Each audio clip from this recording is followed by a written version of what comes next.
Mami! For today's video, nakaisip na ba kayo ng ulam natin for today? So, ayan guys.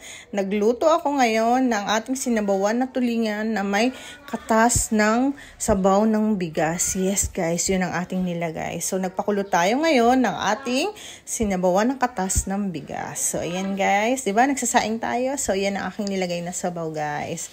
Kung makikita nyo dyan guys, kumukulo ng ating sabaw ng pinaghugasan ng bigas. So, lalagay na rin natin dyan syempre yung ating mga gulay. So, syempre ilalagay na rin natin yung ating isdang tulingan.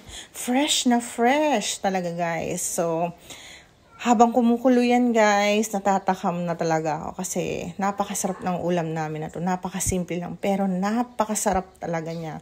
So, nilagay ko na rin yung ating gulay na aking favorite na talong at labanos. Yan guys, kasi ang mahal ng gulay natin for today kasi galing tayo sa medyo masamang panahon. Pero laban lang kasi ang sarap kumain ng sabaw ngayon guys. So makikita nyo yan guys, bahagyan natin hinalo at marami tayong nilagay na kamatis, sibuyas, bawang at luya at syempre siling berde na nagpapasarap at nagpapaaroma.